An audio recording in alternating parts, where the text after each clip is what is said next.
You are tuned into Bleed Blue Sports by Bronco Television. I am Kiana, and I'm joined with JVN McNeil, standout basketball player of the Bronco basketball program. How you feeling today? Good, how you doing? I'm good. I'm good. So glad to have you joining me. We're just gonna talk basketball. So first of all, we want to know, what does basketball mean to you? It means everything. It's kind of the game that really saved my life.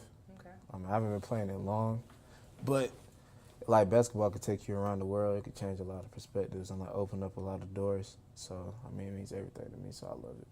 I understand that. Let's talk about how you got started. I know that we had a little conversation in the cable, but if people want to know, how long have you been playing? I started playing basketball when I was like 18, 19 years old. So I'm 24 now. So it hasn't really been that long. But I was playing football at first, and then I kept trying out like throughout middle school and high school. I mean, I was dunking in the 6th grade, but I didn't know basketball, so the coach told me I had to learn something. Are you serious? So you were playing football, and you were continuously trying out for basketball, and you weren't getting picked for basketball? I kept getting cut. Wow, okay. So I kept playing, and I got to like 11th grade, 12th grade, and I mean, we had like a tournament at Westover, like a jamboree, and we played against the high school I ended up going to, which is Village Christian. I think I had like 40, and then it was like a bunch of dunking. So after that, here I am. So Okay, awesome. While playing for Fayetteville State, who would you say influences you the most? And it doesn't have to be somebody that goes here. Anybody, whoever you think of, influential. it's a couple people. First of all, my mother. Can I use her? That fine? Of course. Okay, yeah, my mom. You better. Or if She you gonna watching see this, this. what are they like? Hey, mama, how you doing? My mother, my nephew, my family, they stay in Georgia. So I'm kind of up here on my own a little bit. So them, my high school coach, Curtis Darden, who's coaches at Village Christian Academy. Okay. He's the one that got me started playing basketball. They influenced me because they're like the true definition of hard work. I've never really seen them complain about anything, especially how I grew up. We never really complain. We just do what we do. So between them and my teammates and Adrian Rich and Will McNeil, I know who y'all are. Besides them, that's about it. Okay. All right. So you got a nice little village there. That's Yeah, what's a up. little bit. Let's see. So what athlete do you model your game after, if you do? At first, it was Michael Jordan. Okay. Growing up, Michael Jordan, Vince Carter, Deion Sanders, like the real athletic, flashy type people. Okay. But You mean Deion Sanders, like football side of it, right? football side. Okay. Baseball, no. Baseball, it was more Reggie. What's his name? Not Reggie Jackson. Is it Reggie Jackson? But that probably shows how much I know, so probably not. Oh. I was like, Reggie Jackson sounds like football. Anyway, yeah, probably them. And then when I got to Village, I kind of realized I had to model myself after myself. It's kind of my mantra. So I just look at athletes and I kind of take bits and pieces from them. Okay. But I just play like JVN for the most part. All right. So. I know that we talked about it a little bit before, but everyone doesn't know, so I'm going to bring it up. The last basketball game that you watched, how were you feeling at the end of that? Which one? Carolina UNC Duke? and Duke. I I got to bring it in. Okay. First of all, I feel like you UNC fans got lucky. Zion busted through his shoe. He too strong for the most part. So, y'all, I mean, no one really knew that UNC was playing this year. You like... Too strong? Yeah, he too strong. Like, I don't think anyone knew that UNC had a basketball season this year. Like, nobody knew that they were playing until last night. So, I feel like they got lucky. I ain't put no money on this, so it's okay. Okay, my dad did. Sorry, Dad. Tough. So what does Jamie McNeil's pregame ritual look like? It kind of depends on the game. Big games. Big game, I put my headphones in, but there's no music playing. I don't like being bothered, so that's why I do that. Okay. But I'm kind of different. I like hearing everything. I like hearing like the people, yelling outside. Wow. I like hearing the sounds and the junk talk and all that, cause like getting off a bus or wherever we play, when you go past somebody, someone's gonna say something. And I like hearing that. So I just add it up and count it up. So if it's like something that I hear maybe 3 or 4 times, you probably will see like 3 or 4 dunks in the game. Okay. So I just sit in the corner. I read my Bible. It could be anything from like Jeremiah 29:11 to like whatever Bible verse I want to read. And after that, I just sit and I just watch my teammates. I laugh with my teammates. But once it's like 5 minutes left, it's just straight kill mode. Okay. So First of all, that's very admirable, giving Mhm. reverence to God. Second of all, that's very different. Mhm. Not listening to music because a lot of people, I mean, even us just being on campus, we Mhm. see everybody with Yeah. headphones in. And it's not just to have headphones in. You understand Yeah. what I'm saying? It's actually listening to playlists. Some people Mhm. actually develop playlists for everything. Yeah, I feel like it psych you Cleaning. out. Yeah, you know? But no, I don't need it. Let's talk about what's going on behind closed doors. What's going on in the locker room? Mm. What are you and your teammates talking about right before y'all go out and everybody's like, oh, what are y'all talking about? Everything that needs to be discussed. Okay. Of course, the game plan. You know, we have our scouts. Shout out to Coach Mack, Coach B. They give us scout reports and develop something that we need to pay attention to. They give us strategies. Okay. We watch film and we practice. So before a game, we can be talking about that. We can be talking about anything, but we don't let. I'm not gonna say anything. We don't let everything be in our discussion. Okay. So whatever you may have dealt with that day, or a teacher, or a person, or a situation, we try not to let that dictate how we talk. But before the game, we say everything really, be comfortable, so we can go out and play as a one. So. All right. Makes sense. And so since everybody wants to know, the Instagram handles, the Twitter handles, what is your shtick off of the court? What are you doing when you're not playing basketball? I'm not playing basketball. When you're not in jersey number 0, what are you doing? A lot, actually. If most people don't know, I think people do know, I'm the vice president for the Student Athlete Advisory Committee. Okay. So I represent them. So talking to Dr. Miller, LaWanda Miller, and Tony Cradle, the president. Shout out to the president. We talking about things, to empower the student body, make the student athlete's voice be heard. I'm like a mentor at my old high school at Village Christian, so I'm traveling there a lot. I'm reading a lot. I just finished reading Kobe Bryant's last book, The Mamba Mentality. And I'm an artist, so I draw, play music, and do all this other type of stuff. Nice. So I'm also a reader, so it's good to hear that we're not left out here. No. We're not the dinosaurs by There's a few of ourselves. us out here. All right, so of all your accomplishments as a student basketball player, is there a game that stands out particularly in your mind? Probably it'll be last year against Lincoln in the first round of the CIAA tournament. I think we were picked to be the first ones to lose in the conference, in the tournament. So I remember going into that game, it was kind of a different type of focus. I remember we were losing at one point, and I remember I got injured. I fell on my ankle. I think I tweaked my ankle or something like that. And I had to go to the back, and they was x-raying it and moving it around, but I could hear what was going on outside, and Lincoln kind of went on a run. So I remember not forcing the doctors to take me up, but I kind of told them, I need to get back on the floor. So they take me up, send me back outside, and I think I scored like a certain amount of points, but I got like a game clinching dunk. So, and we won, and it was fun. So I think all right, comeback story, comeback game. I like that. For the young athletes, what would you have to say to them, or what advice would you give to them if they're looking forward to playing basketball in college?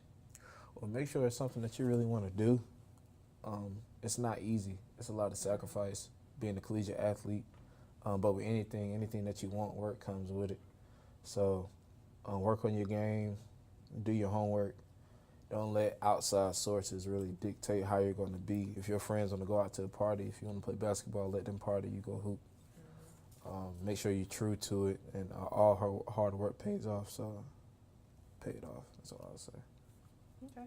And so when you're done here at Phillips State University, how would you like to best be remembered as a player? I would like to be remembered as the best athlete to ever come through Phillips State University or the CIAA. And I know that may sound kind of irrational, probably loud or a strong statement, but I think that I am. not just in CIAA, probably in the nation. I'm working on the nation part, but definitely I know there's other athletes that's come before me like Darrell Armstrong and other players and great players like Josh Dawson and people like that. But I kind of feel like I want to be the greatest athlete. Okay, you got goals. Of course. Nothing wrong with that. What qualities would you want to be known for as a basketball player and a teammate? So, you know, a leader, the quiet storm. Like, what do you want them to remember you as? A leader, first and foremost. It's kind of in me. I understand I have certain things to learn about it, but leadership, having character, being relatable, just being the type of guy that people can relate to and look to for any type of advice, and don't think that I'm too high on my high horse, so I'm not too low that I can't contribute to anything. So probably all of that. Got you. So this weekend is going to be the CIAA tournament going on in Charlotte, North Carolina, and this is actually the last year. So first, before we talk about your expectations for the team, I want to maybe get some feelings on how you feel about the CI moving from Charlotte to Baltimore. What do you think it's going to do for the morale of it, for the energy of it? A lot of people look forward to packing up and going to Charlotte. It's been in North Carolina for a while now, so I think it's double-sided. I think it's going to be beneficial for the state of Maryland. I know it's going to raise a lot of awareness and bring a lot of history, and it kind of can let Maryland embark on a new chapter in like HBCUs and CIAA as a whole. But from the standpoint of being here, when I was younger, you know, I used to go to Charlotte and go to CIAA. Yeah. And it's been here for a while. And I remember when I was in, I think, middle school or elementary, they were talking about moving it to like Texas or something like that. But I think it's going to help. I just think that Charlotte really kind of won't be the same, because usually, like it was this year, it's usually All-Star Weekend and then CIAA. Yep.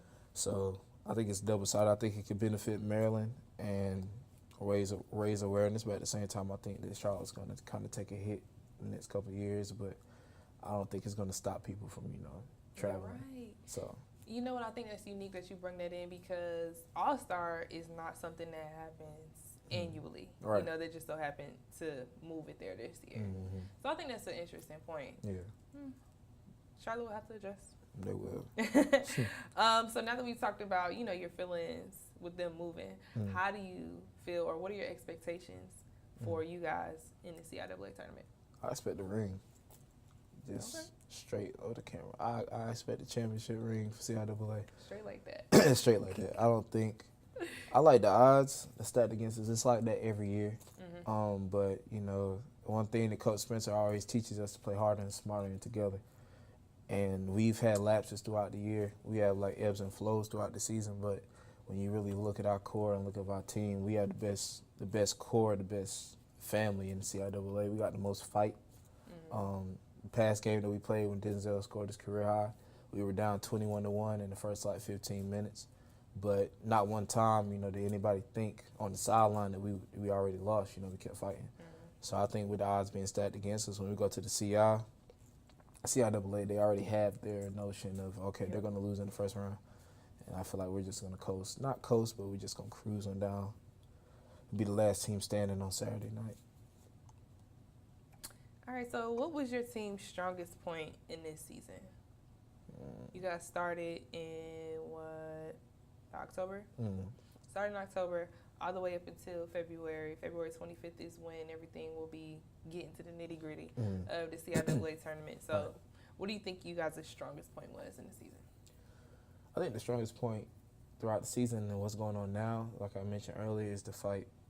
Regardless of what the record may stand, we have the ability to not switch, but identify what the problem is and lock into that problem and fight for whatever amount of time we have in the game. I just think we need to do a better job of finishing and closing out those situations. But the spurts and the runs and it's like the sudden magic that we have during the season, during the game, every single game is a testament to the type of people that we have. So our strong suit is definitely fighting for sure. Okay. So, you know, I got to ask, since we were talking about the strong suits, what do you think is the weak suit of the program? Well, I think every team has a weak point. so I guess every team will have a weak point of like the lack of focus, or Okay. when other teams have something going on, you know, the character that we may have sometimes. I think that's with any team or any organization or anything. We all have lapses in our mental thinking. So I think it's just something that's universal for teams. So you talk about your involvement on the SAC or in the SAC program. Mm-hmm. What are some of your personal goals for CIAA? And it doesn't have to be just that, but just in general, what are your personal goals for CIAA? Well, personally, first and foremost, I want to see us win the ring. But I'm also included on the SAC symposium. Mm-hmm. So we're going to be doing things with the mental illness and the LGBTQ community, and we have community service opportunities and talking with business owners and donors, and basically bringing awareness, you know, to myself and to Fayetteville State on what we can offer and what's out there for HBCU students and African American community as a whole. But at the same time, we're exposing those people, those, as I call them, people in suits that has those dollars and stuff, to HBCUs. You know, we may not be, you know, other institutions, but we're just as strong, if not better. So I'm expecting to learn a lot and bring it back here and empower my people. Got you. So great goals, by the way. I also want to talk about some team goals, and especially yours with returning next season after your wrist injury. So just talk to me about some goals that you probably have for the season coming up. Well, the season coming up, my first goal is to be able to just, you know, it's a small thing, just be able to dribble again, be able to shoot. A lot of people take that for granted. Yes. Like, I just started riding, you know, yesterday, Wow. so I could bend my wrist a little bit. So, Well, especially nice. that and dunking, I can't wait for that. But just being the best player that I can be. I work hard, night in, day out. I always try to push myself to my limit. So whatever result I get from that, applying that to the team and helping my team win games and changing the stigma that's on Fayetteville State, because we haven't won a championship since 1973. I think about that every single day, every single time I go in the gym, I look at the banner. I don't want to keep having that dark cloud over our program, so I want to change that.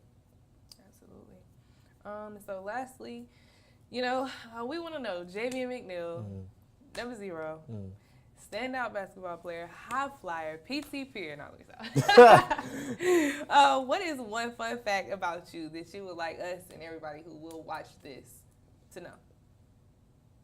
I have a lot. Let me pick one. I can dance.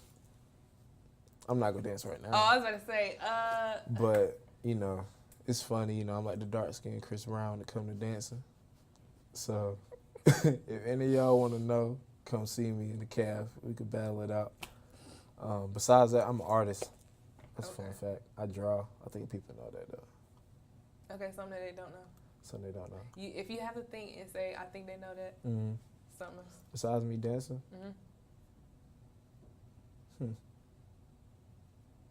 I can cook like nobody's business. Okay. Like Chef Boyardee. Ladies? Yeah. Nah. No. Okay. My fault. They don't need Maybe that. not. He's focused on basketball. He got goals like we talked about. Again, I appreciate you for sitting down and talking to me.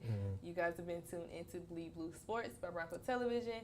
I'm Kiana Smith, and this is Javian McNeil, and we will see you all next time.